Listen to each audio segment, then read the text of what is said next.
हरे कृष्णा। जो भगवान के शुद्ध भक्त होते हैं वे भगवान के दिव्य नाम का प्रचार करने हेतु किसी भी बड़े से बड़े खतरे की भी परवाह नहीं करते।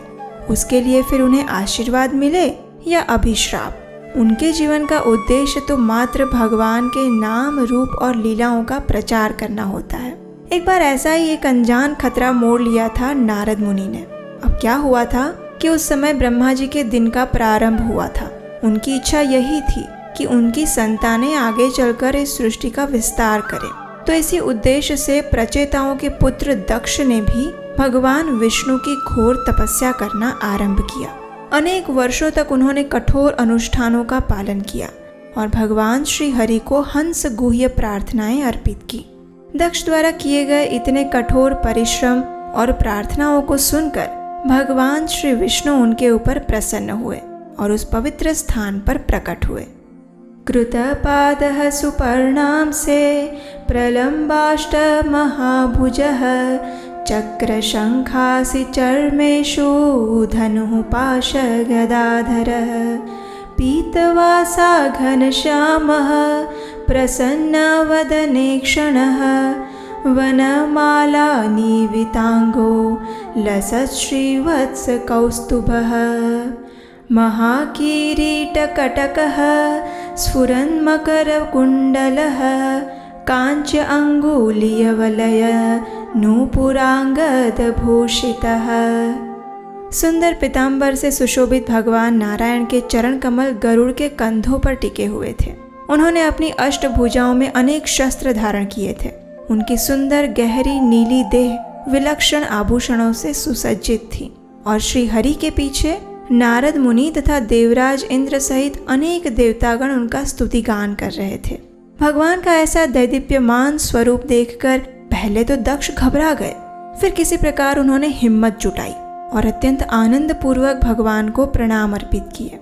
इस दिव्य प्रेम आवेश में दक्ष कुछ बोल नहीं पाए, लेकिन भगवान तो उनके मन की बात जानते थे ना, इसलिए उन्होंने दक्ष से कहा, हे प्राचेतस, मुझ में तुम्हारी दृढ़ श्रद्धा होने के कारण आज तुमने दिव्य आनंद के स्तर को प्राप्त किया है। तुम्हारी भक्ति और तपस्या के सुयोग से तुम्हारा जीवन सफल हो गया है। प्रिय दक्ष, पंचजन प्रजापति की सुशील पुत्री है आसक्नी। मैं चाहता हूँ तुम उनके साथ विवाह करो और फिर धर्मयुक्त जीवन के साथ तुम दोनों सैकड़ों संतानें उत्पन्न करो।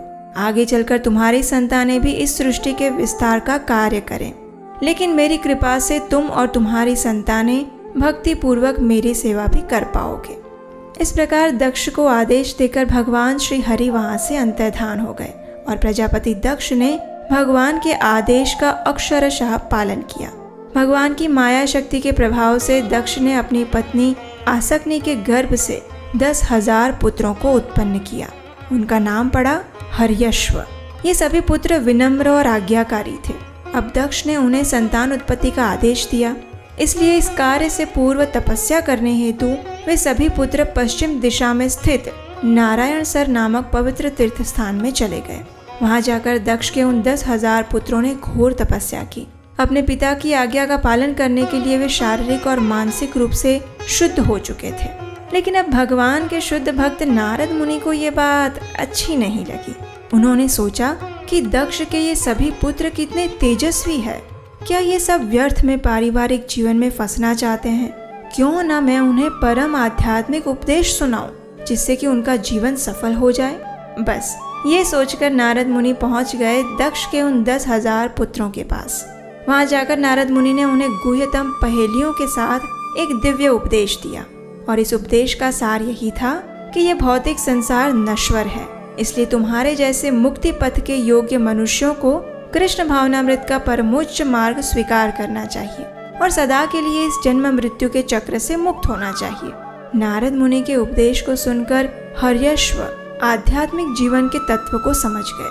उनका अज्ञान रूपी अंधकार नष्ट हो गया और दिव्य चेतना प्रकाशित हो गई और फिर उन्होंने नारद मुनि को अपने गुरु के रूप में स्वीकार किया, उनकी प्रदक्षिणा की और कभी भी पारिवारिक जीवन में न बंधने का निर्णय लेकर उस दिशा में चले गए जहां से कोई वापस लौट कर नहीं आता। इस प्रकार हर्यश्वों को भक्ति पथ का मार्ग दिखाकर नारद मुनि प्रसन्नता पूर्वक फिर से संपूर्ण ब्रह्मांड में विचरण करने लगे।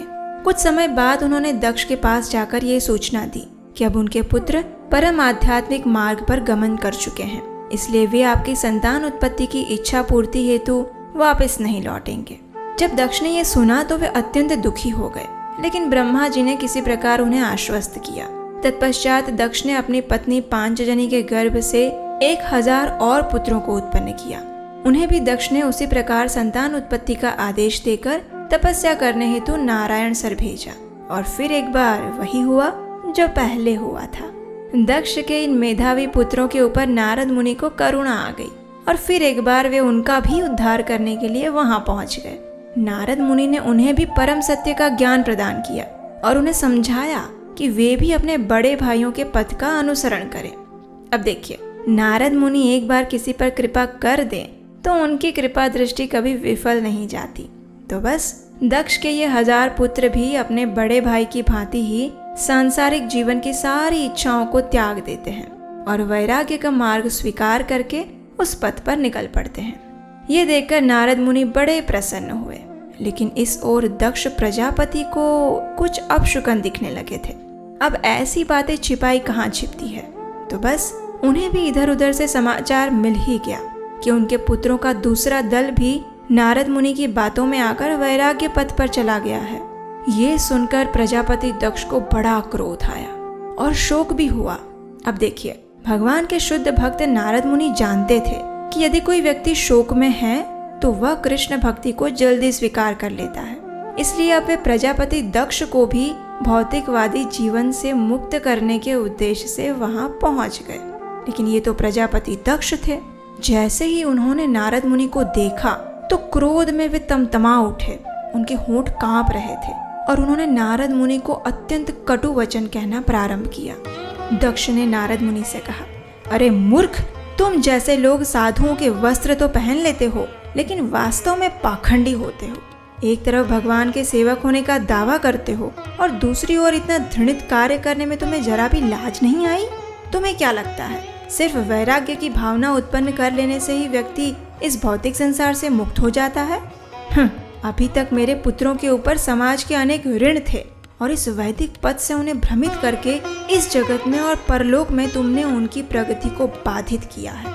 तुमने मेरे निष्पाप बच्चों को अकारण ही भ्रमित करके मुझे अत्यंत गहरी ठेस पहुंचाई है।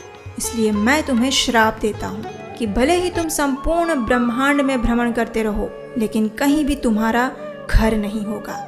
जब नारद मुनि ने ये श्राप सुना तो वे मंद मंद मुस्कुराए और उन्होंने कहा, तद बाढ़म, अर्थात ऐसा ही हो। अब देखिए, नारद मुनि के अंदर दक्ष को प्रतिश्राप देने की क्षमता थी, लेकिन उन्होंने ऐसा किया नहीं क्योंकि वे एक सहनशील और दयालु साधु थे। इसलिए उन्होंने इसे भगवान की इच्छा के रूप में स्वीकार किया और फिर एक बार भगवान की शुद्ध भक्ति का प्रचार करने के लिए निकल पड़े। ऐसे ही तो होते हैं सच्चे भक्त, है ना? तो ये थी आज की श्रीमद् भागवतम की विशेष कथा।